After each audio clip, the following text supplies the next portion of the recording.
Donc, merci beaucoup. Donc, je voudrais d'abord remercier l'organisation de cette conférence pour m'avoir invité à vous présenter mes travaux et à vous aussi pour assister.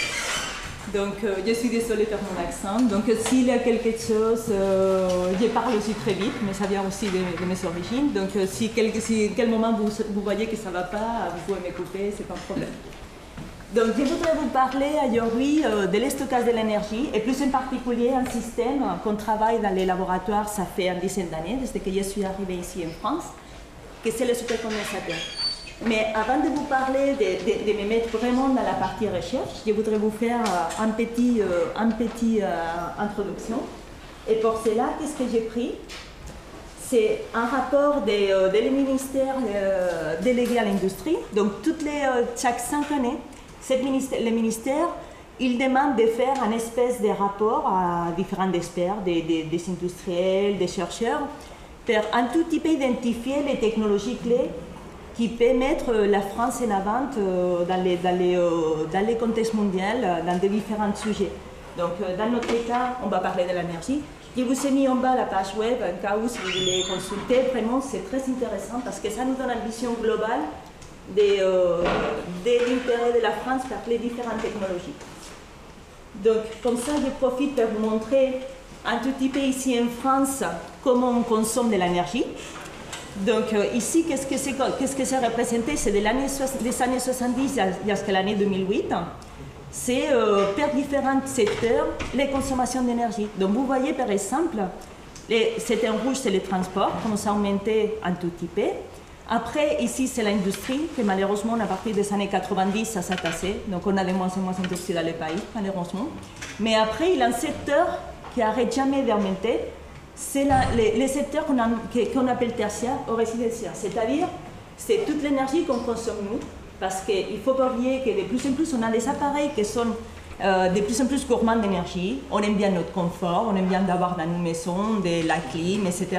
Donc tout ça, ça fait grimper la consommation année par année et c'est quelque chose qu'on ne peut pas arrêter. Donc si on regarde, la France est le 8e plus grand consommateur d'énergie au monde. Donc, c'est-à-dire, si on élève tous les gros pays comme les États-Unis, la Chine, la Russie, c'est-à-dire qu'on est des grands consommateurs d'énergie. Il y a seulement en Europe l'Allemagne qui consomme plus d'énergie que nous. Si on voit aussi de quelles sources on obtient cette énergie, donc au début des années 70-80, c'était surtout le pétrole, ici c'est le charbon, et il y avait un tout petit peu de gaz naturel, ici c'est les renouvelables. Mais on voit qu'à partir des années 90, on a encore diminution de la partie pétrole et charbon. Et là, cette partie inverse qu'on montre, c'est quoi? C'est le nucléaire. C'est à partir des années 80 que la France a fait le choix d'y aller vers la direction du nucléaire. Et c'est à partir de là qu'on voit comment ça augmente. Ça, c'est la production d'électricité à niveau de la partie nucléaire. Et ici, en jaune, c'est la partie renouvelable. Donc, ça augmente un tout petit peu, mais si on voit en comparaison avec les restes, les renouvelables, ça reste vraiment en partie assez confidentielle de la production d'énergie dans notre pays. Donc, c'est quoi le problème aussi d'utiliser différentes sources, surtout les sources fossiles? Excusez-moi. Oui? C'est l'électricité. C'est l'électricité. Ça n'est pas l'énergie. L'énergie, oui. On parle d'électricité. On parle d'électricité pour produire par tous les secteurs. Il s'agit de l'électricité. De l'électricité, oui. Oui. Donc, si on regarde... Ça représente 17% de l'énergie. 17% de l'énergie, oui, tout à fait, tout à fait. Donc si on regarde les problèmes d'utiliser les sources fossiles comme les charbons, les pétroles, on connaît bien, c'est les émissions de CO2. Donc ça ça fait beaucoup d'années, des changements climatiques, etc. Donc on regarde et on mesure cette émission de CO2 à partir des 70, on a commencé déjà à regarder tout cela. Et si on regarde cette émission de CO2 en fonction des années, on voit bien que dans les années 70, il y avait, la grosse partie, c'était la transformation d'énergie, parce qu'on utilisait ça, le charbon, le pétrole, et surtout la partie industrie. Et à partir des années 90, cette partie liée à la transformation d'énergie, comme on a passé au nucléaire, ça a diminué beaucoup. Mais par contre, c'est la partie transport qui l'a pris en grande quantité. Mais ça, c'est dans la France. Mais si on regarde dans les contextes mondiaux, comme la France, c'est assez atypique, parce qu'il n'y a pas autant de pays comme nous qui ont pris le choix de le nucléaire. Donc, à niveau d'émissions de CO2, si on compare par exemple avec l'Allemagne ou avec le Royaume-Uni, on est beaucoup plus faible. Ou même si on compare la moyenne européenne ou des pays de la OCDE. Donc, mais de toute façon, on sait bien qu'on a eu aussi ici en France beaucoup d'intérêt à tout cet aspect. Vous connaissez bien les Grenelles de l'environnement, etc. Donc, on essaye de réduire cette émission de CO2. Et la façon de réduire cette émission de CO2 pour éviter les changements climatiques, il y a deux voies, c'est-à-dire on peut produire l'énergie par des sources plus propres, ça c'est une. Mais il y a un deuxième qu'on oublie beaucoup, on parle toujours des sources d'énergie, mais on oublie beaucoup, c'est utiliser l'énergie d'une façon plus raisonnable. On a beaucoup de pertes dans les transports, dans l'utilisation, etc. Donc ça c'est aussi un parti très important pour diminuer cette consommation, cette production de CO2. Donc, dans ce rapport que je vous parle, donc, les ministères de l'Industrie, ils ont identifié différentes tendances technologiques et technologies clés. Donc, la première, bien sûr, c'est les énergies renouvelables. Mais vous verrez, ça c'est que 10% des budgets de R&D que le gouvernement il donne à ce type de technologie. Il y a seulement que les 10%. Si on regarde par exemple ce petit fromage, on s'est distribué les budgets que donne le gouvernement par les différentes filières, on voit bien qu'ils sont misés beaucoup sur les solaires et sur les bioénergies. Donc par tradition, la France, il avait déjà l'hydraulique. Donc l'hydraulique, toutes les ressources sont à peu près utilisées. Donc c'est pour cela que vous voyez, à niveau des budgets, il n'y a pas beaucoup. C'est parce qu'il n'y a pas beaucoup plus à faire. C'est presque tout utilisé. Et par tradition, la France, il utilisait beaucoup les bioénergies, par les biocarburants, etc. Mais il y a une grosse partie des R&D parce que dans les bioénergies, il n'y a pas seulement, si vous vous rappelez, ça fait quelques années, il avait eu une grande polémique de faire des biodiesels, des biocarburants à partir des produits alimentaires, entre guillemets, parce que ça faisait une espèce de compétition avec l'alimentaire qui s'est généré des problèmes dans les différents pays.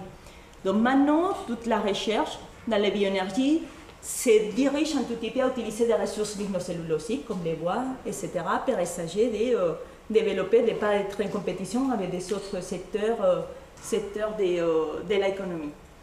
Donc après, on voit qu'il y a des toutes petites, il y a la géothermie, l'éolien, mais de moment en France, on est surtout sur l'éolien terrestre, un tout petit peu sur les marins, mais c'est dommage parce qu'avec quoi on sait tous les kilomètres de côte qu'on a, c'est pas trop développé, mais aussi c'est quelque chose que c'est assez compliqué à développer. Quand on voit dans les milieux salins, etc., c'est pas quelque chose assez simple, donc c'est plutôt les terrestres.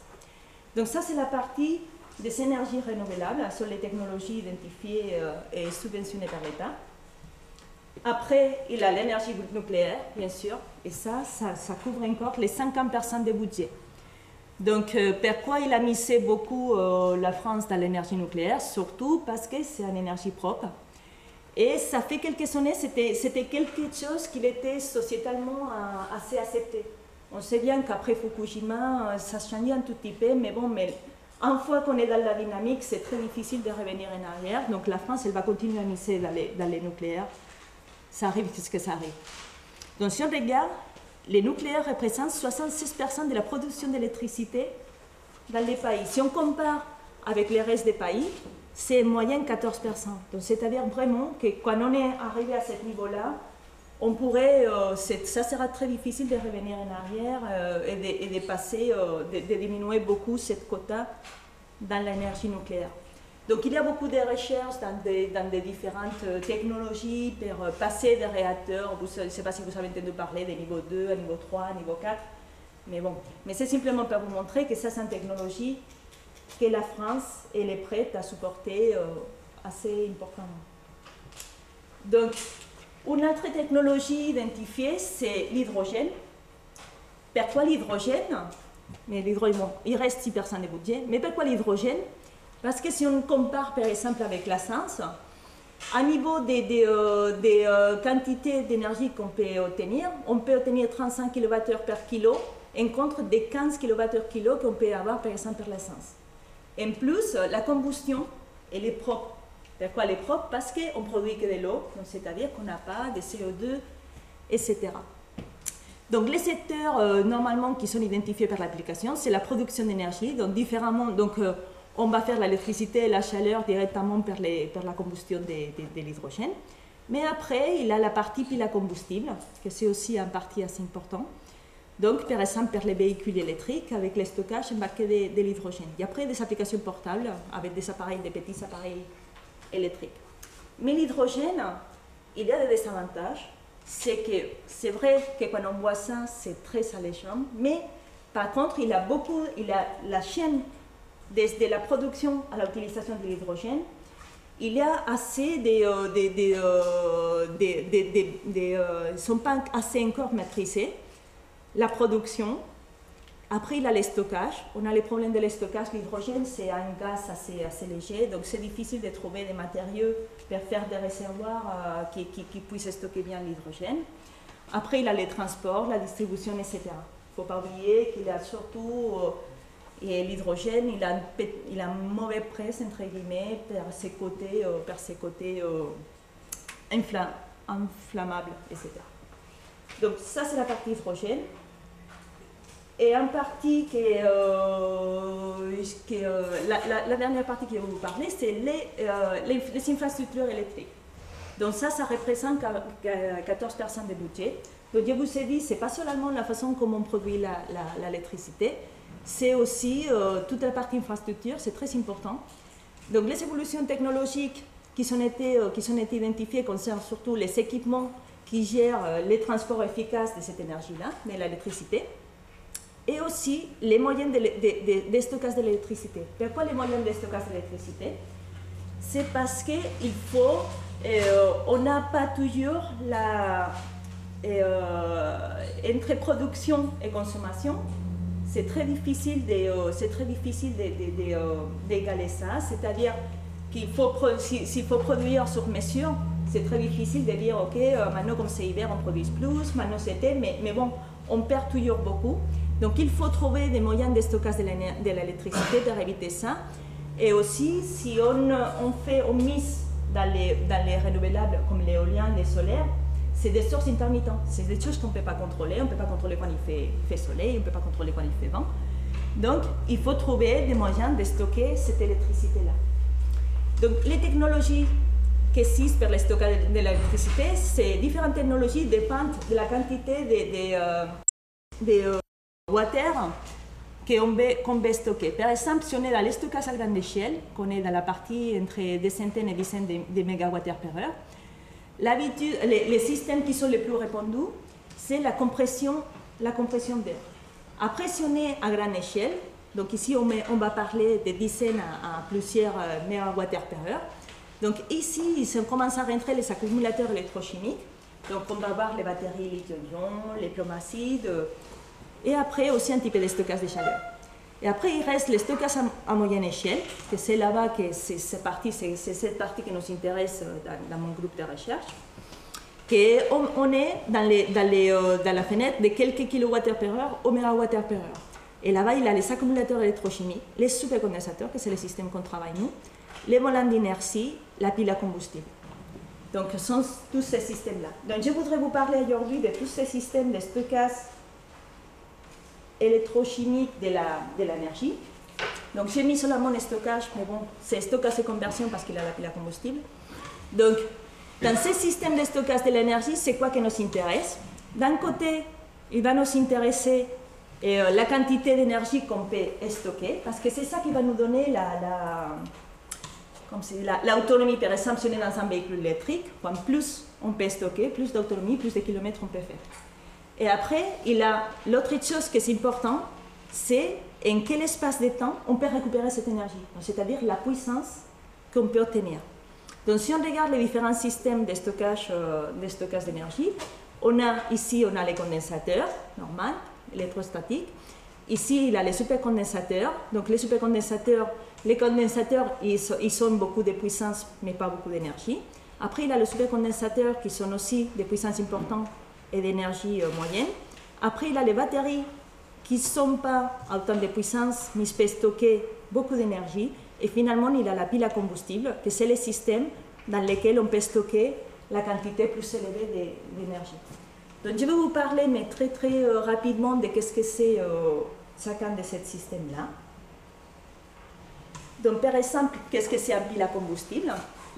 Donc un pile à combustible, qu'est-ce qu'on fait dans un pile à combustible? C'est transformer l'énergie chimique en électricité d'une façon continue.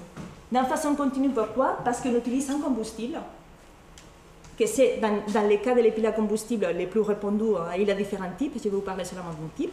Il y a l'hydrogène.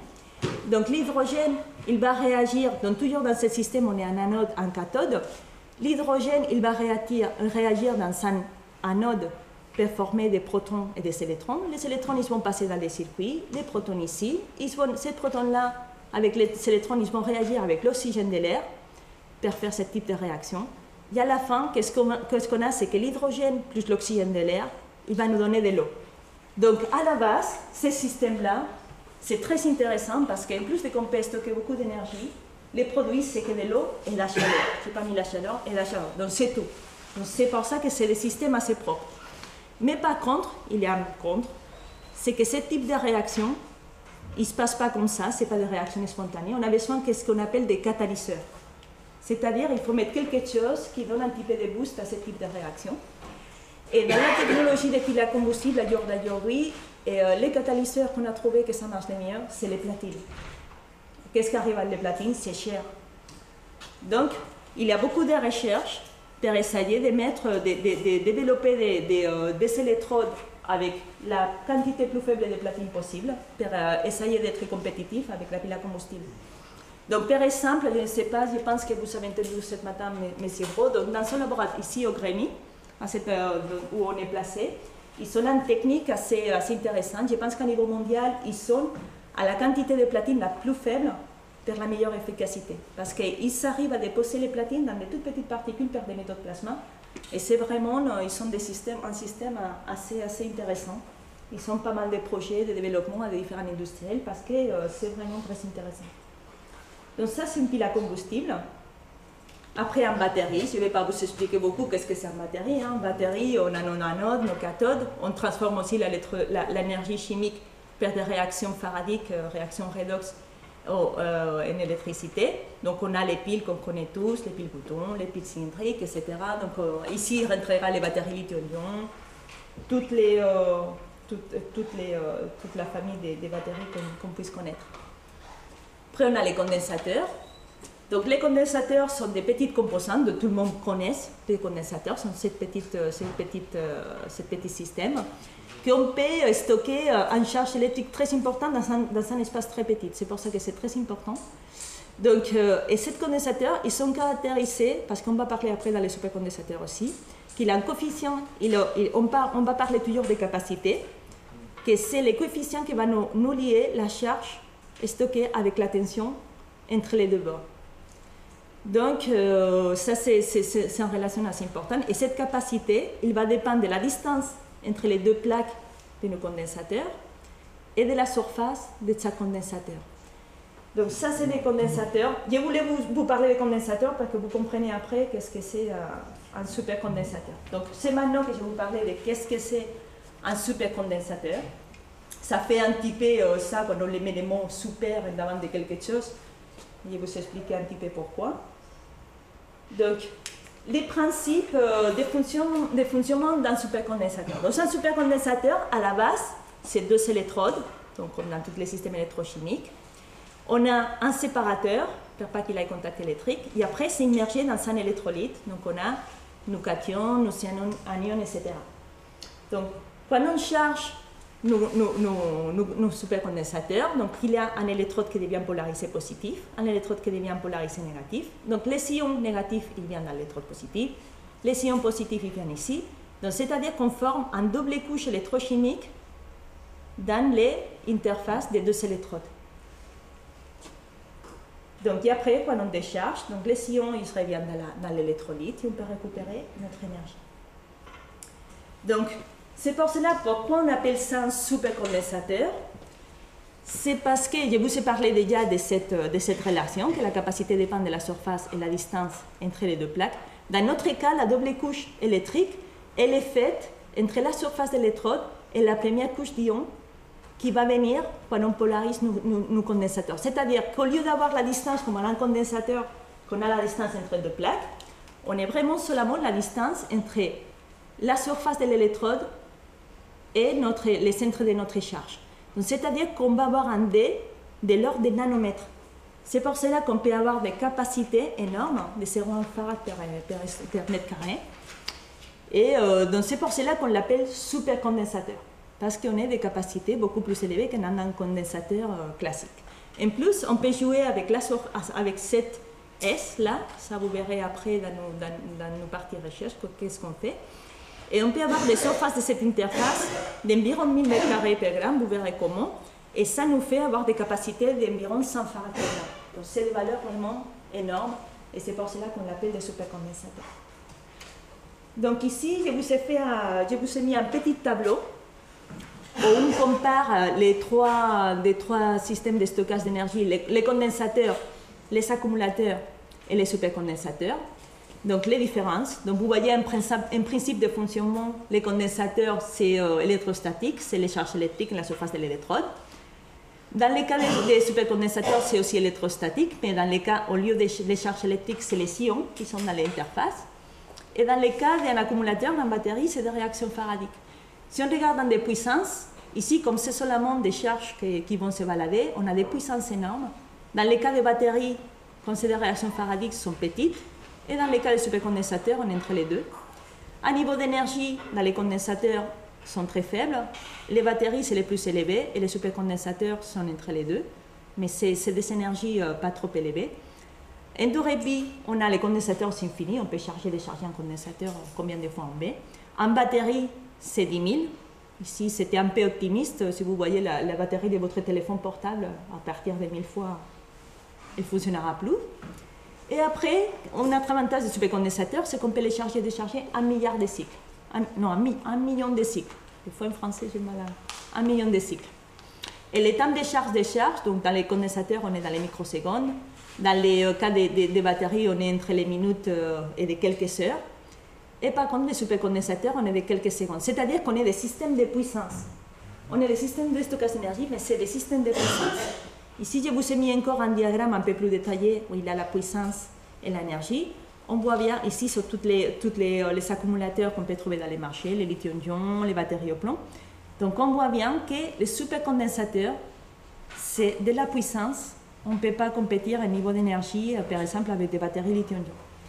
Donc nous, toutes les recherches qu'on fait, c'est essayer de pousser cette ligne de plus en plus là, pour élever un tout petit peu de marché aux batteries. Mais par contre, de moment, les supercondensateurs, ça reste un système de puissance. Donc c'est pour cela que dans les types d'applications qu'on va trouver les supercondensateurs, ça va être toujours qu'on va avoir besoin d'une forte puissance dans un espace assez court de temps. Donc je vous ai mis quelques exemples. Donc par exemple, il y a les véhicules électriques. Dans les véhicules électriques, par exemple, je vous ai mis un concept de Honda. Donc dans ce concept de Honda, il s'utilise comme... c'est un tout électrique, donc c'est un pile à combustible comme source d'énergie principale. Et après, il a les supercondensateurs qui c'est pour récupérer l'énergie pendant les freinages, pour après l'utiliser dans des phases d'accélération. Donc vous voyez comme il est fait, cette voiture-là. Donc ici, il a la pile à combustible en bas. Après, ça, c'est les tanks d'hydrogène qui sont en dessous des sièges passagers. C'est pas trop... mais bon. Quand on parle avec toutes les personnes qui travaillent avec la pile à combustible, ils disent que ce n'est pas plus dangereux qu'un dépôt d'essence. Mais bon, il faut mettre la balance en fin. Donc, et après, les supercondensateurs, ils sont remplacés dans la partie des sièges arrière. Donc, le principe de fonctionnement de ce type de voiture, c'est que quand on freine, on va charger les supercondensateurs. Comme je vous dis, c'est un système de puissance qui peut se charger dans des secondes. Donc, simplement dans le freinage, ça nous suffit pour les charger. Et après, on va récupérer ça quand on va accélérer la voiture, ou quand, par exemple, on a besoin d'un pic d'énergie parce qu'on est en train de monter une côte. Mais après, quand on est dans des conditions normales, le moteur il va fonctionner par l'énergie qui donne la pile à combustible. Donc, c'est seulement pour les phases d'accélération qu'on utilise les supercondensateurs. Donc, ça, c'est pour les voitures toutes électriques, mais ça, c'est que des prototypes. Si je vous parle un peu plus de concret, je ne sais pas si vous êtes amateur un tout petit peu de voitures. Donc, ça fait 2 ans qu'à 24 heures de Mans, il y a Toyota qui l'a rentré dans les courses. Donc, dans les cas de Toyota, des cas des Saoudis, toutes les deux, c'est des voitures hybrides. Dans les Saoudis, ils ont fait le choix de les volants d'inertie. Donc, c'est quelque chose qui va récupérer l'énergie pendant les freinages, c'est l'énergie cinétique. Mais dans les cas de Toyota, ils ont fait le choix des supercondensateurs. Donc, ça, toujours à nous, quand on fait la recherche, ça nous intéresse que quelque chose comme ça, grand public, s'intéresse à nos systèmes, parce que ça nous fait aussi toujours la pub pour pouvoir récupérer plus de projets. Donc, et ça, ils ont démontré que ça ne fonctionnait pas trop mal. L'année dernière, ils ont eu les deux voitures, toutes les deux, ils ont eu d'accidents, mais ils ont montré qu'une performance pure, ils étaient issus des Saoudis. Et cette année, la Toyota, il a un Toyota qui, jusqu'à l'avant-dernière tour, il est en tête. Mais bon, mais après, il a aussi un souci, donc finalement, ils ont fini deuxième. Mais ils ont démontré que les consommateurs aussi, ils manquent un petit peu d'expérience. C'est pas comme Audi, que ça fait beaucoup d'années qui sont dans la course des Mans. Toyota, ça fait seulement que 2 ans. Mais bon, mais c'est pour vous montrer qu'à niveau efficacité, ils étaient pas mal.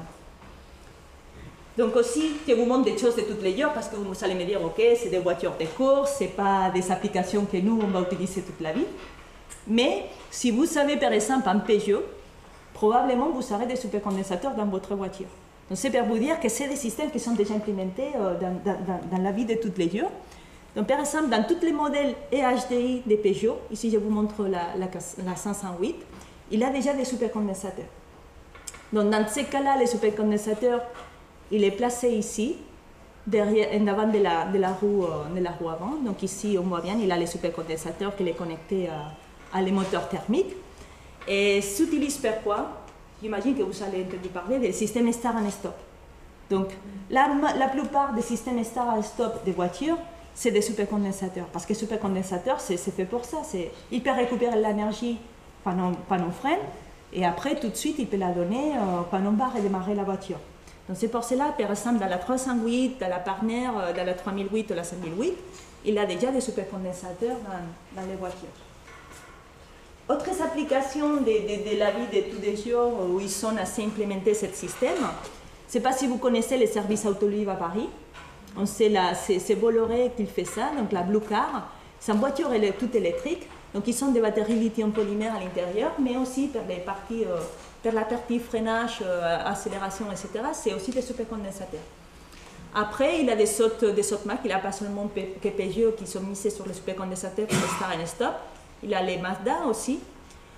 Dans les transports, on a beaucoup de villes que dans les tramways, ils ont mis des supercondensateurs. C'est quoi le problème des tramways, surtout dans les centres-villes? C'est qu'avec les caténaires, vraiment, ça ne fait pas joli. Donc, quand ils cherchent des solutions pour faire des voitures sans caténaire, donc les supercondensateurs, c'est un choix assez intéressant. Donc, par ici, je vous montre, par exemple, la ligne T3 des tramways parisiennes, il est des supercondensateurs. C'est-à-dire qu'ils sont chargés quand ils arrivent à la station, et après, quand ils repartent, il a l'énergie per partie. Après, on a pas mal de petites électroniques, comme des souris sans fil, des cartes graphiques, ou même par des flashs de certains téléphones. Mais c'est surtout ça, non? Vous voyez, on a besoin en puissance. Donc, les supercondensateurs, ils viennent aider à la source d'énergie principale, pour épargner aussi, pour faire que votre source d'énergie principale tienne plus de temps. Aussi, dans des applications stationnaires, je peux vous montrer par exemple dans des crews ça c'est dans les ports, ici c'est au Japon. Ils s'utilisent pas mal parce que normalement ces crews-là, ils marchent à des moteurs diesel. Et par contre là-bas, ils ont mis des supercondensateurs. Donc les supercondensateurs, ils vont se charger quand ils descendent. On descend la charge. Et après, on va donner un peu plus un petit pouce pour quand on va monter. Donc, ils ont montré qu'ils sont capables d'épargner 40% de fuel dans ce système de diesel quand ils utilisent les supercondensateurs combinés à ce système. Et comme je vous ai parlé avant, notre caractéristique des supercondensateurs, c'est qu'on peut les décharger des millions de fois. Donc, c'est-à-dire que c'est des systèmes très fiables. Et c'est pour cela que si on voit dans la Airbus A380, tous les systèmes de sécurité, c'est-à-dire les portes, les toboggans, etc., ils sont tous Et tous les systèmes actions... oui, merci. Ils sont des supercondensateurs. Ils sont des supercondensateurs parce que c'est ça. C'est là aussi la partie fiabilité que c'est très important. Donc ça, c'est pour la partie application. Donc maintenant, je vais vous parler un petit peu plus la partie recherche. Donc c'est maintenant que je vais me mettre un tout petit peu dans des équations, etc. Donc j'espère pas trop vous... Donc, on revient à qu'est-ce que c'est un supercondensateur. Donc les supercondensateurs, on disait c'était ça, les deux électrodes, séparateurs, l'électrolyte. Donc finalement, comme je vous ai dit, la double couche se fait dans l'interface électrode-électrolyte. Donc la capacité d'un supercondensateur, on a à la fin, on a deux condensateurs en série. Donc la capacité, l'express et ça. Donc comme je vous ai dit, les choses qui nous intéressent, c'est la densité d'énergie et la densité de puissance. Donc si on voit de quoi dépend la densité d'énergie, il dépend de la tension au carré, pareil que la puissance. Et cette tension, il va dépendre beaucoup de l'électrolyte qu'on va utiliser. Donc je vous montre un tout petit peu quels sont les électrolytes qu'on va utiliser. On va utiliser soit des électrolytes à solvant aqueux, par exemple l'acide sulfurique ou des KOH, et on utilise aussi au solvant organique. Donc les plus répandus, c'est par exemple celui-là, c'est le tétrafluorure de bore tétraéthylammonium, dans des solvants comme l'acétonitrile ou le polycarbonate. Et si je vous montre un tout petit peu les caractéristiques de cet électrolyte, donc par exemple, dans des électrolytes aqueux, qu'est-ce qui est intéressant, c'est qu'ils ont des conductivités très élevées, plus élevées qu'un électrolyte aqueux. Mais qu'est-ce qui nous intéresse à nous en électrochimie, c'est la fenêtre de stabilité électrochimique de chacun de nos électrolytes. Parce que c'est ça qui va nous déterminer, c'est tout, la tension entre les deux bornes de nos supercondensateurs. Donc dans le cas de l'eau, vous connaissez tous l'équation de Nernst. Donc les limites, on va voir surtout, ça va être en 23, les limites max qu'on va avoir des fenêtres de stabilité si on est dans l'eau. Par contre, si on est dans des solvants organiques, l'avantage des solvants organiques, c'est qu'on peut avoir des plages, si on voit les limites anodiques et cathodiques, sont assez élevées. Donc ça nous fait d'avoir des plages de tension assez importantes. Donc par exemple, après ça dépend pas seulement de l'électrolyte, ça dépend aussi des types de matériaux qu'on utilise dans nos électrodes. Mais par exemple, si on est en carbone poreux, que je vous parlerai après, si on est dans un milieu aqueux, on peut avoir une tension entre 0 et 7 volts. Mais si par contre on est dans un milieu organique, on peut arriver à des tensions de 207. Donc vous voyez cette différence. Et quand on voit que l'énergie elle est liée à la tension au carré, on voit bien pourquoi, maintenant, au jour d'aujourd'hui, tous les systèmes qui sont commercialisés, ils utilisent des électrolytes organiques. Par cette fait-là. Donc, si on continue à parler de ces deux équations-là, donc on a parlé déjà de la tension. Ici, on a aussi de la puissance, c'est très important la résistance. De la résistance, il va nous dépendre de la conductivité de toutes les composantes de nos supercondensateurs, de l'électrolyte, de l'électrode. Aussi sont importantes aussi les interfaces. Ça, c'est très important, les interfaces électrode-électrolyte, par exemple. Et finalement, dans l'énergie, il y a aussi cette petite C, que c'est la capacité, comme celle qu'on avait déjà vue pour les condensateurs. Et celui-là, il va dépendre de l'électrode qu'on utilise, des matériaux d'électrode qu'on utilise. Donc, je vous ai parlé que comme les mécanismes de stockage, c'est surtout la formation de la double couche électrique. C'est un phénomène de surface. C'est très important d'avoir des matériaux avec une grande surface spécifique. Donc, c'est pour cela que les matériaux d'électrode qu'on utilise dans les supercondensateurs, donc je les appelle des fois EDLC pour Electrochemical Double Layer Capacitor. Donc, c'est surtout ce qu'on appelle des carbones activés au carbone poreux, parce que c'est des matériaux avec une surface spécifique qui va nous donner cet S assez élevé. Ils sont assez pas chers, et en plus ils sont très conducteurs, donc comme ça on n'aura pas de problème de puissance. Donc je vous explique un peu plus qu'est-ce que c'est les matériaux carbonés. Dans notre laboratoire, donc, ça travaille dans les carbones, ça fait déjà une cinquantaine d'années, donc c'est pour cela que beaucoup de personnes qui travaillaient dans les matériaux carbonés, ils ont été appelés à travailler sur ces systèmes de stockage d'énergie. Donc, comment on prépare, qu'est-ce que c'est un carbone activé ou un carbone poreux? On part de ce qu'on appelle un précurseur, ça peut être lignocellulosique, ça peut être des bois, des noyaux des noyaux de fruits ou des coquilles de fruits secs. On peut partir aussi à partir des charbons, des lignites bitumineuses, des charbons minéraux.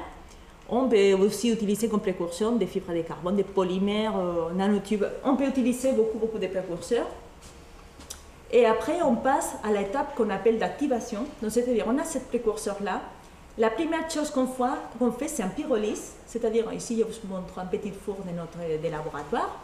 Donc, on chauffe cette précurseur-là en présence d'un gaz inerte. Et ça les fait enrichir en carbone. Donc, c'est-à-dire, on forme déjà un carbone, un char ou un charbon. Mais après, pour pouvoir avoir un carbone poreux, il faut passer par une deuxième étape de gasification, c'est-à-dire on fait des réactions avec des agents comme les CO2, les vapeurs d'eau ou même des KOH ou NaOH pour générer de la porosité. C'est-à-dire que ici c'est un grain de carbone, on fait des petits trous pour connecter des pores, pour faire des petites pores. Ça, ce type de représentation d'un carbone, c'est un peu simpliste. En réalité, qu'est-ce qu'on a? Dans un carbone, qu'est-ce qu'on va avoir? C'est des couches de graphène. Donc, c'est quoi les graphènes? On a nos carbones à 6 anneaux de carbone aromatiques. On a des couches de graphène qui vont être complètement désordonnées. C'est comme si on prenait un papier et on les frisait. Donc, c'est ça un carbone poreux. Et les pores, ce n'est pas ces trous comme ça. En réalité, c'est les espaces entre deux couches de graphène. C'est ça qui va nous donner la porosité. Et si on va un peu plus loin, un vrai carbone, ça sera plutôt ça. Donc, les couches de graphène, ce n'est pas des couches planes, c'est toujours des couches un peu courbées. Parce que des fois, on a des défauts dans les graphènes, on a des anneaux de 5 ou de 7, et ça nous fait que nos couches ne soient pas droites, sinon que c'est des choses courbées. Mais qu'est-ce qui est important dans ce matériau, c'est qu'on peut arriver à avoir 3000 mètres carrés par gramme. C'est-à-dire qu'on a un petit gramme de carbone, si on pourrait le déplier et le mettre à plat, on pourrait remplir un stade de foot. Donc c'est pour vous dire, c'est pour cela que c'est important d'utiliser, c'est pour ça que ces matériaux, ils sont rentrés dans les supercondensateurs, c'est pour cette surface spécifique assez impressionnante. Donc nous avons fait des recherches un tout petit peu pour voir, on avait cette relation entre la capacité et la surface. On s'avait dit on voulait voir s'il y avait une relation directe entre la capacité d'un supercondensateur et la surface spécifique des matériaux carbonés, des électrodes. Donc c'est pour cela qu'on a préparé des séries de carbone avec des surfaces spécifiques entre 1000 et 3000 mètres carrés par gramme. On les a testés dans les supercondensateurs dans les différents électrolytes. Et qu'est-ce qu'on a observé, c'est quand on augmente la surface, on voit bien comme la capacité augmente, mais après, à partir d'une certaine valeur de surface, on voit bien comme on arrive à une espèce de saturation de capacité. C'est-à-dire que ça ne vaut pas d'augmenter plus et plus la surface, on augmente de plus en plus la capacité. Mais ça, il y a une raison pour ça, c'est parce que quand on augmente la surface spécifique d'un matériau carboné, qu'est-ce qu'on fait aussi, c'est augmenter la taille des pores. Donc, ces distances que je vous ai montrées là-bas, c'est-à-dire parce que quand on fait une activation, à la fin, qu'est-ce qu'on fait, c'est mélanger les bords des couches de graphène pour faire de plus et plus de trous. Et le problème, c'est qu'on a des tailles de pores, on commence à élargir les pores. Et qu'est-ce qu'on avait constaté, c'est que la capacité, elle est plus importante quand les pores, ils sont à peu près de la taille des sillons de notre électrolyte. Donc, c'est-à-dire que si on avait, ici c'est la capacité en fonction de la taille moyenne, quand on est des pores un peu plus larges que la taille de nos sillons de notre électrolyte, donc la capacité, elle reste constante, on n'augmente pas. Mais on voit bien comme il y a une augmentation quand on va dans des pores très petits. Donc, on sait qu'il faut plutôt optimiser la taille des pores que la surface, mais ça, on a des méthodes de préparation des matériaux carbonés pour faire cela. Donc maintenant, je voulais vous montrer un tableau simplement pour vous expliquer pourquoi on a pris certaines directions de recherche. Donc, je vous montre un tableau où je vous compare les performances des supercondensateurs dans un électrolyte organique et un électrolyte aqueux. On a déjà parlé de la plage de tension. Donc, l'organique rouge, c'est toujours celui qui gagne. Donc, l'organique, il gagne en tension de fonctionnement de 7. Mais après, si on regarde de ce type de caractéristiques, par exemple la conductivité c'est les électrolytes aqueux qui sont plus élevés, donc ça va être une influence très importante dans la puissance. En capacité maximale, on peut obtenir des capacités plus élevées dans des milieux aqueux que dans les milieux organiques, je vais vous montrer pourquoi. Et après, si on regarde les autres caractéristiques technologiques, économiques et de sécurité, les problèmes des électrolytes organiques, c'est que les solvants les plus utilisés, parce que c'est les plus performants, c'est l'acétonitrile. Les problèmes de l'acétonitrile, c'est qu'il est toxique. Donc on a vraiment des problèmes des fois pour implémenter nos systèmes dans certaines applications. En plus, ils sont chers. Et on a les problèmes qu'il faut qu'on fasse tout le manip dans des atmosphères inertes. Donc, au laboratoire, on travaille dans des boîtes à gants. Mais par contre, dans l'industrie, ils sont vraiment des lignes de production qui sont vraiment des boîtes à gants géantes parce qu'il n'y a pas de... C'est des lignes en essence d'humidité et de l'air. Mais par contre, si on est dans un électrolyte aqueux, bien sûr, ils ne sont pas chers. C'est compatible avec l'environnement, bien sûr, l'eau, la boit, donc c'est pas un problème. On ne va pas avoir l'acide sulfurique, mais c'est pas un problème. Donc c'est pour cela que les cibles que nous, on a décidé de viser, c'est d'un côté augmenter l'énergie en milieu aqueux. On avait vu qu'on était handicapé par ça. Et par cela, on a vu qu'il a deux voies, si on voit l'équation de l'énergie. C'est soit augmenter la capacité, soit augmenter la tension, le fonctionnement. Je vous montrerai comment. Et après, une autre cible que nous, on a essayé de développer dans nos recherches, c'est de faire des systèmes en milieu organique, mais dans des électrolytes non nocifs, c'est-à-dire de ne pas utiliser d'acétonitrile ou de ce type de solvant. Donc, je vais vous parler d'abord de nos recherches dans les milieux aqueux. Donc, dans les milieux aqueux, pour optimiser la capacité, on a deux approches. On a dans l'approche dans les plans fondamentaux, d'abord, c'est essayer de comprendre les phénomènes de stockage. Parce que si on comprend comment les ions ils sont placés dans la porosité, ça nous permet d'optimiser les matériaux, optimiser la capacité. Et après, dans les plans appliqués, on peut augmenter la capacité de stockage en cherchant, en mettant à profit des contributions pseudo-capacitives que je vous ai expliqué qu'est-ce que c'est. Et après, on peut augmenter la tension de fonctionnement dans des systèmes que je vous appelais asymétriques. Mais on va regarder en terrain cette ligne de recherche. Donc, je vais commencer par la partie fondamentale de comprendre les phénomènes de stockage. Donc, ça, c'est un objectif commun avec l'organique. Donc, les résultats que je vous montrer, même si je suis ici dans la co, c'est les premiers résultats qu'on avait obtenus dans l'organique, parce que bien sûr, on travaille beaucoup avec des industriels, donc eux, ils s'étaient intéressés qu'on regarde d'abord leur système. Donc, on a fait des études de rayonnement in situ, des neutrons et des remèdes. Donc, je vous montre par exemple des études in situ qu'on peut faire par diffusion de neutrons à petits angles.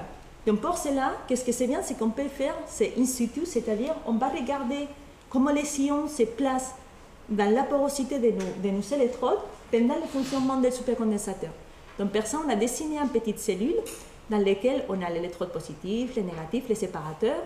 Et qu'est-ce qu'on a fait, c'est un petit trou dans un des électrodes et dans les séparateurs. Et comme ça, quand on a les rayonnements des neutrons, on peut directement viser un des électrodes. Et comme ça, pendant la décharge des condensateurs, on peut voir qu'est-ce que ça se passe dans l'électrode de notre choix. Donc, dans les neutrons, qu'est-ce qu'on profite, c'est d'une caractéristique, c'est-à-dire qu'on a un contraste qui va varier en fonction de la concentration des ions dans la porosité. Donc, par exemple, on a ici, je vous ai dit qu'on a travaillé d'abord avec l'organique, on fait les mêmes travaux dans la co, mais c'est pas encore, c'est encore en cours, donc j'ai pas beaucoup de résultats. Donc, c'est le tétraéthylammonium et le BF4. Donc ici, je vous montre le tétraéthylammonium. Donc, qu'est-ce qu'on voit? C'est en fonction de la tension. On voit bien qu'on commence à remplir la porosité petit à petit. Donc, on voit vraiment, je ne vais pas rentrer trop dans les détails, mais c'est qu'avec ce type de technique, on peut voir comment les ions pénètrent la porosité pendant le fonctionnement de la cellule. Mais ça, c'est une technique, mais la technique qui nous donne plus d'infos, c'est l'ARMN des solides.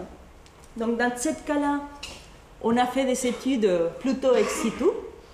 Donc, c'est-à-dire, on a pris, donc ça, c'est un supercondensateur comme celui qu'on prépare dans les laboratoires. Donc, qu'est-ce qu'on fait, c'est qu'on les charge. Après, on démonte les supercondensateurs. Donc, ça, c'est les séparateurs, on les lève. On gratte nos matériaux d'électrodes, ça, c'est les collecteurs de courant. Ça, c'est les matériaux d'électrodes. Et après, on va y aller vers RMN à regarder l'électrode positif et l'électrode négatif séparément. Donc, qu'est-ce qu'on a réparé? C'est qu'avant la charge, il y a déjà des ions qui pénètrent dans la porosité. Donc on voit bien qu'en plus, avec l'RMN, on peut voir exactement où ils sont placés les ions dans notre matériau. Donc on voit bien que les tétraéthylammoniaux, les ions positifs, ils sont placés plutôt dans les dômes de graphène, de nos carbones.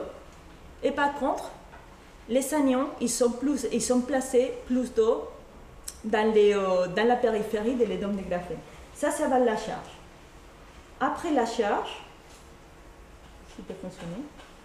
Donc avant la charge, on avait ce type de configuration. Les petites bleues, c'est les solvants. Qu'est-ce qu'on a vu, c'est que dans la charge, on a un comportement différent dans l'électrode positif et négatif. Donc par exemple, ici, dans l'électrode négatif, qu'est-ce qu'on voit, c'est que quand on charge, il y a les ions positifs qui arrivent, occupent la porosité. Ça se fait sortir les ions négatifs et tous les solvants. On perd tous les solvants de la porosité, donc la porosité est occupée surtout par des ions positifs.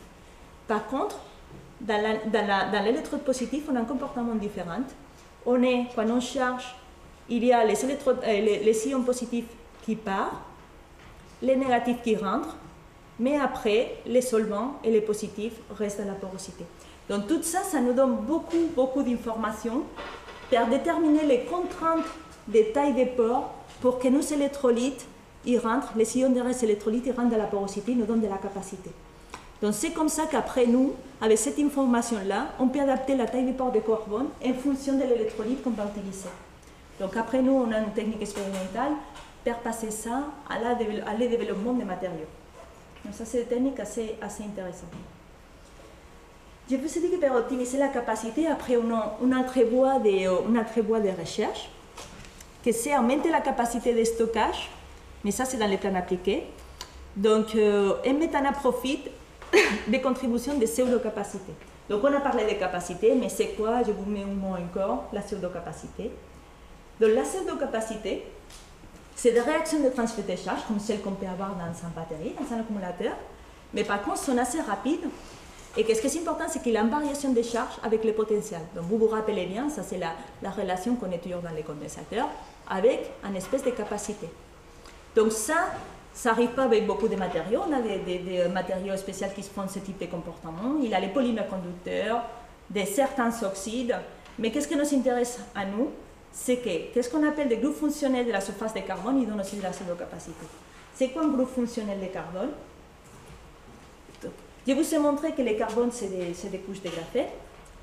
Mais au bord de cette couche de graphène, on a toujours de l'oxygène, ici. Et cet oxygène-là, il peut faire des réactions redox rapides. Donc, il y a des réactions comme celui-là, quinone-hydroquinone, qui se donnent beaucoup d'énergie. Donc, on voit bien qu'on échange des électrons, mais ça dépend des pH. Donc, ça marche bien dans les milieux aqueux, ce type de réaction. Donc, c'est-à-dire qu'on peut, si on a de l'oxygène de ce type-là dans notre carbone, on peut rajouter un tout petit peu de capacité avec cette pseudo-capacité-là. Et c'était quoi notre démarche? Je vous montre un exemple que ça marchait assez bien. On a utilisé, pour faire des carbones pseudo-capacitifs, comme précurseur, on a utilisé des algues. Pourquoi des algues? Parce que les algues, ils sont dans une composition, ce type de biopolymères. Par exemple, c'est l'alginate de sodium. Vous voyez qu'il a plein d'oxygène dans la structure. Donc on s'est dit, on va pyrolyser ça et on va garder de l'oxygène dans notre matériau carboné qui va nous donner cette réaction pseudo-capacitive. Donc je vous ai mis ici pour vous montrer que ça, c'est des précurseurs pas chers. Donc ça, c'est des travaux qu'on a fait en collaboration avec un industriel de carbone.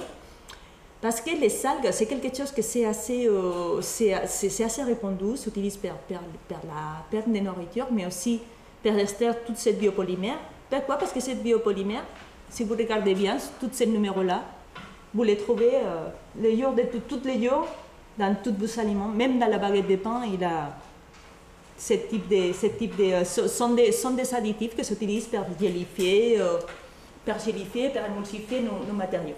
Donc c'est simplement pour vous montrer que c'est un précurseur pas cher, c'est pour cela que l'industrie était assez intéressée et utilisait ça comme précurseur de carbone. Mais à nous, qu'est-ce qui nous a intéressé le plus? C'est que pour préparer un matériau poreux, on a plus épargné de l'étape de gasification. C'est-à-dire qu'avec seulement un pyrolyse, en fonction de la température de pyrolyse, on arrive à avoir des matériaux assez poreux. Donc on arrive à avoir des matériaux entre 750 et 1000 m² par gramme seulement en chauffant. On chauffe les algues, c'est fait un matériau poreux. Et qu'est-ce que c'est intéressant aussi, c'est qu'en plus d'être poreux, vous voyez la quantité d'oxygène de surface, c'est assez élevé, donc c'est entre 7 et 10%, c'est vraiment, vraiment élevé. Mais qu'est-ce que c'est assez intéressant, c'est qu'en fonction de la température des pyrolyses, on a différentes propriétés physico-chimiques, même des textures. Ici, je vous montre un photomètre. Oh, ça ne voit pas trop bien, mais bon, il a différentes textures en fonction de la température. Donc, c'est-à-dire qu'on avait un double gant. On avait d'abord un précurseur pas cher, et en plus, à un niveau de préparation, on épargnait une étape. Donc, tout le monde était content, les industriels aussi. Mais après, il fallait montrer que ça servait à quelque chose. Donc, dans le cas des supercondensateurs et milieu aqueux, donc je vous montre, qu'est-ce que je vous montre, c'est ce qu'on appelle en voltammétrie cyclique. Je ne vais pas trop vous mettre trop de ce type de résultats, mais c'est simplement pour vous dire que ça représente la capacité en fonction de la tension. Et qu'est-ce qui nous intéresse? Quand plus grand c'est la courbe, parce que la capacité totale, ça va être l'intégrale de cette courbe-là. Et quand plus grande soit cette volume, c'est-à-dire qu'on a un matériau avec plus de capacité. C'est simplement ça. Donc je vous montre comparer un carbone activé commercial avec 1400 m² par gramme et notre algue avec 750 m² par gramme, c'est-à-dire en surface, on a simple et double. Mais par contre, nous, on a cet oxygène-là dans nos surfaces. Et qu'est-ce qu'on voit? C'est que la capacité de notre algue, c'est beaucoup plus élevé que dans carbone poreux commercial. Pourquoi? Parce qu'on a toute cette bosse-là, c'est des réactions redox avec les groupes de surface, des autres réactions redox qui sont liées à l'estockage de l'hydrogène. Donc, c'est-à-dire qu'on a en plus de cette réaction-là, on a autre type de réactions pseudo-capacitives que cette carbone, ils font beaucoup. C'est-à-dire que quand on arrive à la limite pour décomposer l'eau, on donne arrêt de l'hydrogène, mais comme on a un carbone poreux, cet carbone poreux, il peut stocker cet hydrogène essence, et ça nous fait des réactions redox qui nous donnent une capacité, en plus d'un surpotentiel pour l'évolution d'hydrogène, il nous donne une capacité extra. Mais bon, c'est aussi des réactions pseudo-capacitives que les carbones ils se font par ces propriétés. Donc à la fin, si on regarde une performance pure des supercondensateurs, qu'est-ce qu'on gagne avec ce matériau-là? On voit bien qu'à niveau des capacités, on obtient des capacités plus élevées que les matériaux carbonés. À niveau d'énergie, on a gagné vraiment 10 fois. Et après, il y a une autre chose. Je vous parle d'énergie massique, mais aussi dans l'énergie volumique. Des fois, ça ne nous intéresse pas seulement l'énergie qu'on peut donner par poids, mais aussi par volume, parce qu'on veut faire un système de stockage petit qui nous rentre dans un petit espace. Donc, on parle aussi d'énergie par volume. Et on voit aussi que ce matériau, on a 10 fois plus d'énergie volumique. Donc, c'est par cela qu'on voit bien que la contribution pseudo-capacitive de cet oxygène qu'on avait dans ce matériau, il nous permet vraiment d'avoir des matériaux plus performants. Donc, c'est des matériaux assez intéressants. Donc, et finalement, dans les milieux aqueux, une autre façon qu'on a pour augmenter l'énergie, c'est d'augmenter la tension de fonctionnement. Donc, c'est-à-dire que dans ce cas-là, qu'est-ce qu'on va jouer? C'est avec la tension, là. Et pour ça, qu'est-ce qu'on fait? C'est des systèmes asymétriques. Qu'est-ce que ça veut dire un système asymétrique? C'est qu'on va avoir deux matériaux qui travaillent dans différentes plages de potentiel. Donc, je n'ai pas trop de temps pour rentrer dans les détails, mais on a un matériau, par exemple, comme l'oxyde de manganèse qui travaille dans des plages de potentiel positif, les carbones qui travaillent dans des plages négatives pour cette surtension d'hydrogène que je vous ai parlé. Donc, à la fin, quand on fait ça, c'est qu'on arrive à avoir des systèmes qui se peuvent travailler, au lieu de 1,23, on peut arriver à avoir 2,2 volts de tension dans un milieu aqueux. Donc, c'est la petite astuce qu'on peut arriver à faire pour augmenter cette tension de travail. Donc, si on regarde une performance des supercondensateurs, grâce à cette tension élevée, finalement, si on veut de la cyclabilité, on garde à 2 volts au lieu de 2,2. Mais on voit bien qu'on a des énergies, si on compare avec des systèmes symétriques carbone-carbone ou de l'autre électrode, de matériaux d'électrode, on arrive vraiment à augmenter l'énergie de stockage et on est à des valeurs très proches à celles qu'on obtient avec les systèmes en électrolyte organique. Après, on a développé des autres systèmes asymétriques comme ça, avec deux carbones différentes qui faisaient des réactions pseudo-capacitives différentes. Et simplement pour vous montrer que, par exemple, ce système-là arrivait à 1,6 volts, avec des énergies, des capacités très importantes et des énergies très importantes. Donc, ce que je veux que vous retenez, c'est simplement ça qu'on peut choisir deux matériaux différents, per positif et négatif. Et de cette façon, on arrive vraiment à contourner cet 1,23 volts et que c'était l'handicap plus grand des milieux aqueux. Et finalement, on travaille aussi dans les milieux organiques avec des électrolytes non nocifs. Donc l'idée, c'est de faire aussi des systèmes asymétriques pour augmenter cette tension-là. Donc ce qu'on a fait, c'est de faire des systèmes asymétriques avec un électrode négatif qui vient d'une batterie lithium-ion et un électrode positif qui vient d'un supercondensateur, c'est-à-dire un carbone, dans un électrolyte sans acétonitrile. Donc, pour vous montrer un tout petit peu quel type d'électrode on a pris par la négative, donc comment ça marche en batterie lithium-ion. Donc, dans une batterie lithium-ion, on a un électrolyte à base de lithium, et après, les matériaux d'électrode, ils sont lamellaires. Donc, on a dans la positive des oxydes lithium et dans la négative, on a des graphites. Et les lithium, parce que quand on a la charge et la décharge, on a, en plus des électrons qui bougent d'un électrode à l'autre, on a aussi les ions lithium qui vont déjà les intercaler soit dans l'électrode positif, ou ils sortent de l'électrode négatif, à positif pour y aller dans l'électrode négatif. Donc, c'est des matériaux d'intercalation. Et quand on voit les potentiels en fonction des temps, donc c'est une réaction faradique, donc on a un potentiel en fonction de la capacité ici ou des temps, que c'est stable, parce que c'est une réaction faradique. Donc, qu'est-ce qu'on a fait nous? C'est faire un système asymétrique où l'électrode positif, on laisse les carbones activés, l'électrode négatif, on a mis des graphites. Donc, comme ça, par exemple, quand on avait les systèmes à double couche, quand on chargeait, les potentiels de la positive et la négative l'augmentaient et diminuaient de la même façon. On arrivait à avoir 2,5 volts.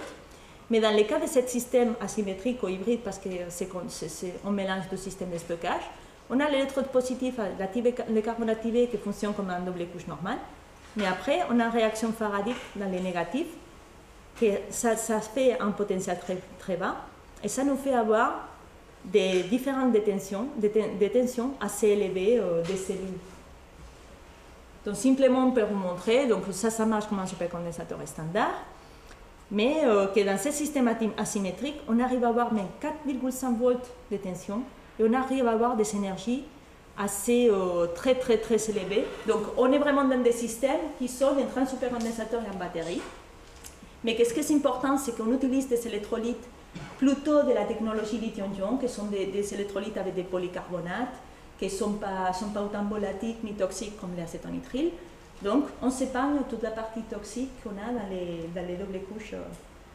Donc simplement pour vous montrer que de ce système, on est avec un industriel, on fait des prototypes. On est des prototypes qu'on arrive à doubler la capacité et on a 100 fois plus d'énergie massique, 10 fois plus d'énergie volumique que les systèmes qui sont commercialisés à un moment. Donc on continue à travailler dans ce type de système. Donc, donc je vous ai mis un petit sommaire, donc simplement pour vous montrer les différentes voies de recherche qu'on fait dans notre laboratoire. Donc, si je voulais vous donner une vision assez générale, mais que vous compreniez quelles sont nos motivations pour faire telle voie ou telle voie. Donc, bien sûr, après, il faut toujours qu'on donne des solutions concrètes. Comme je vous ai dit, ce n'est pas des systèmes, c'est des systèmes qui sont vraiment implémentés dans la vie de tous les jours. Donc, on travaille avec des industriels qui ont besoin de solutions concrètes. On ne travaille pas vraiment dans la recherche pure. Mais bien sûr qu'on s'amuse, on est des chercheurs, on s'amuse la partie de comprendre les phénomènes de stockage. On continue dans la recherche fondamentale parce que ça, c'est vraiment aussi la partie qui nous amuse. Donc, pour finir, simplement, je voudrais remercier parce que vous savez, la recherche, ce n'est pas quelque chose qu'on fait tout seul dans un coin. On a plein de collaborateurs dans nos équipes. Donc, les résultats que je vous ai montrés aujourd'hui sont faits en collaboration avec toutes ces personnes. Et je vous remercie, à vous aussi, pour votre attention.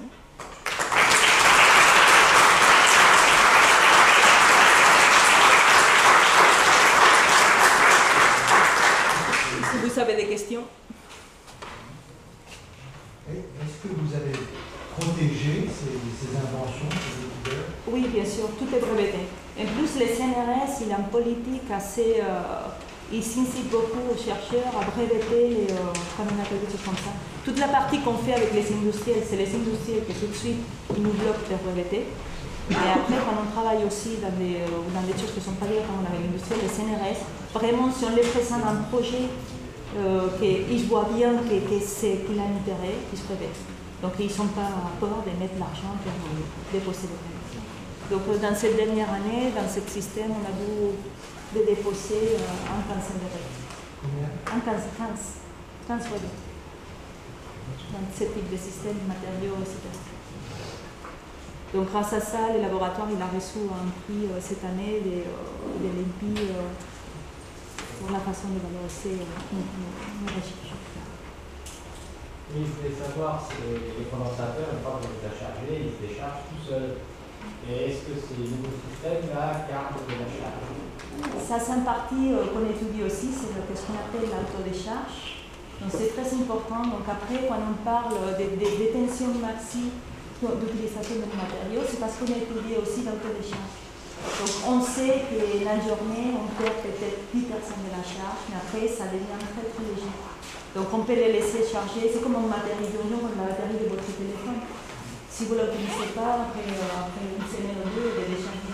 Donc ce système-là aussi, c'est qu'en partie, des fois, on est très gourmand, on essaie à dire, ça travaille, il y a des tensions, on s'élève comme ça. Mais non, mais c'est l'autodécharge.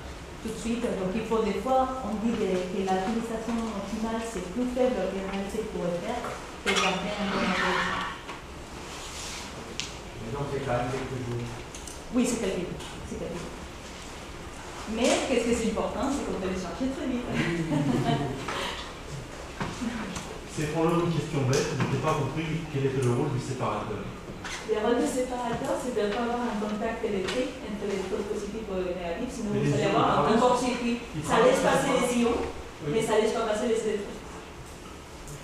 Parce que si vous avez des électrons, si vous avez un contact électrique, vous allez avoir un court-circuit dans les C'est juste pour éviter un contact électrique entre les électrons, c'est ça? Oui, c'est ça. Mais il a toute la recherche autour parce qu'il faut qu'il soit pas trop épais de particulièrement dans le système des systèmes, il faut qu'il soit assez gros pour que les ions puissent passer. Donc ça, c'est un partie très important de la technologie soit par le supercondensateur et la batterie séparée. Séparée de la batterie. Tous les systèmes de séparation. Ça, c'est du Litton que vous achetez. Oui. Non, mais nous, on a la chance qu'on travaille avec des industriels, donc ils nous fournissent. Mais ça, c'est pas fait en France.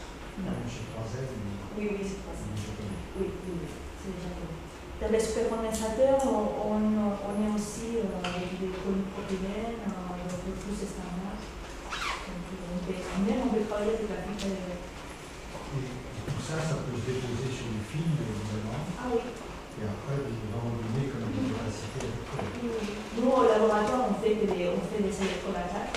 C'est-à-dire qu'on a des machines, on fait des centres des électrodes par tout le métal. Mais une fois qu'on détermine la composition, etc., après l'industrie, il y a vraiment des lignes de production. Eux, ils nous font des rouleaux, eux, ils sont responsables de la solution. Et ils arrivent à faire vraiment. Et après, les systèmes finaux, nous, on travaille avec des petits sachets comme celui que je vous ai montré, et c'est des électrodes de 3,4 cm à peu près.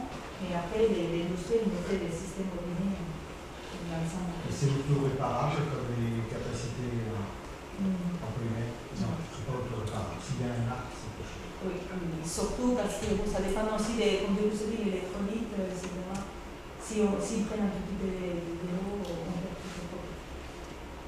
Donc dans les commercialistes aussi. Mais c'est pour l'eau. Oui, non, il y a, dans l'eau, oui. Dans celui de l'eau, mais celui qui sont commercialisés dans l'eau, ils sont dans les secondes. Mais là, vous rejoignez les performances des... Celui qui sont dans les secondes. On essaie de convaincre, on essaie encore d'aller. Quel est en anglais, le drawback? Qu'est-ce qu'il y a contre ça? Contre ça, c'est que toute la technologie elle a été développée dans les systèmes organiques. Et les industriels, ils ont peur de faire des lignes quand ils ont quelque chose qui marche. Ils s'attendent parce que la technologie, c'est établi dans les pays comme les Japon. Donc eux, ils sont déjà développés, ils sont très forts dans les nouveaux systèmes. Mais les autres pays, ils disent on attend. C'est le moment qu'ils ne soient pas établis, on continue la technologie.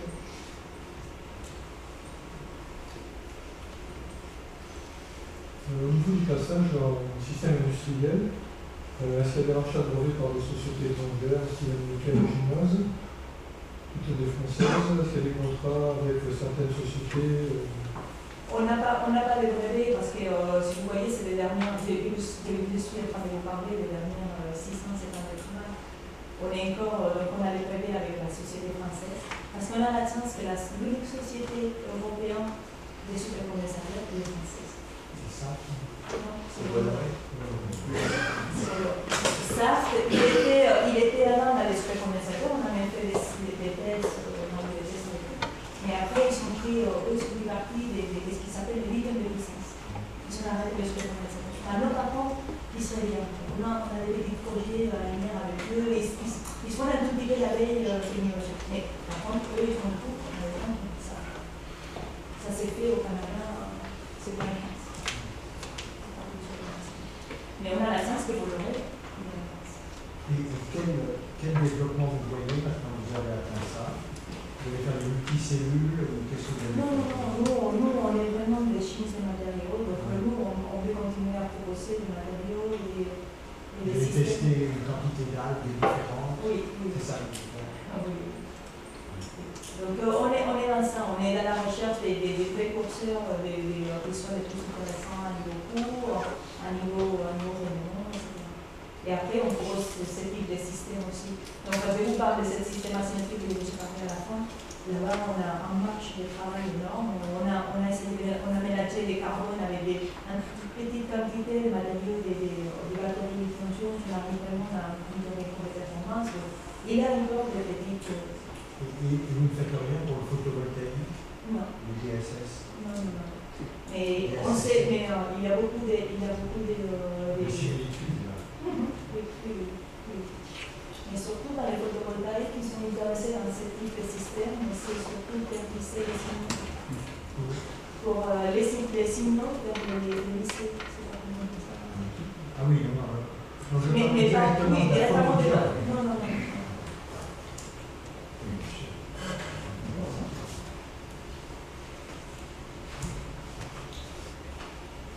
D'autres questions?